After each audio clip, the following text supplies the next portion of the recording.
जी, पठान अब्दुल अहद, खादिम मजलिस। उत्तराखंड ये पहला स्टेट था जहाँ पे ये कानून को लागू किया था। उसके अंदर आदिवासी नहीं है। हिंदू मैरिज एक्ट का क्या होगा? हिंदू का जो अनडिवाइडेड शेयर होता है वो टैक्स का उसका क्या होगा? सिर्फ न सिर्फ यही इनका काम है कि मुसलमानों को कैसे टारगेट किया जाए।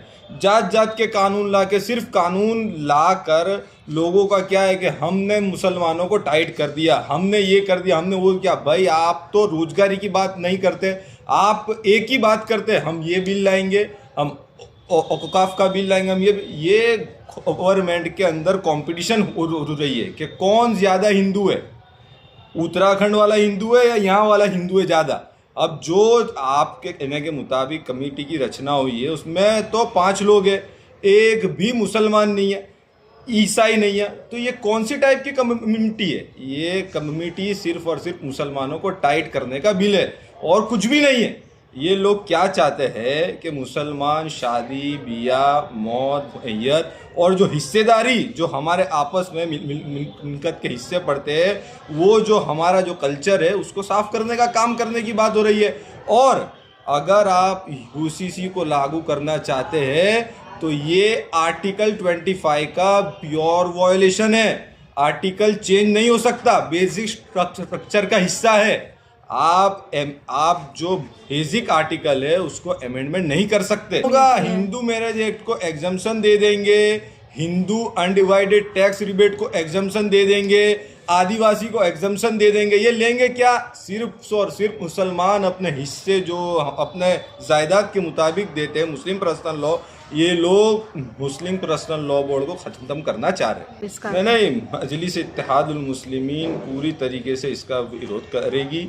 जहाँ भी बैरिस्टर असदुद्दीन ओवैसी साहब एक वाहिद पार्लियामेंटेरियन है जो पार्लियामेंट के अंदर भी खड़े रहेंगे और हम लोग रोड पे भी आके आंदोलन करेंगे। मेरा नाम असलम शेख, MIM पार्टी अहमदाबाद शहर। पक्ष तो ये है कि हम तो इस कानून के विरोध में है शुरू से।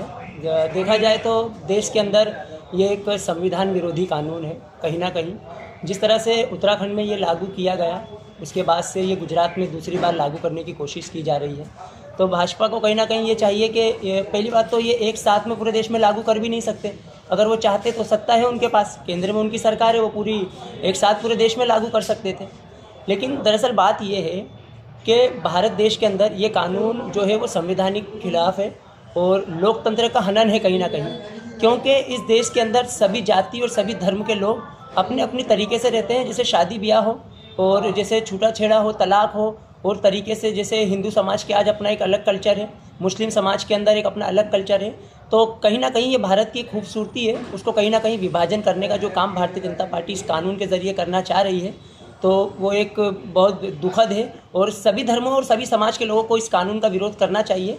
हम भी यही कहेंगे कि गुजरात के अंदर, और मेन चीज़ तो ये है ना कि जो मूल मुद्दे हैं भाजपा सरकार वो मुद्दों से भटकाने के इस तरह के कानून लेकर आ रही है। कानून तो इन्होंने पहले भी बनाए, लेकिन जो आपने पहले कानून बनाया उस पर आप अमल कर लीजिए ना।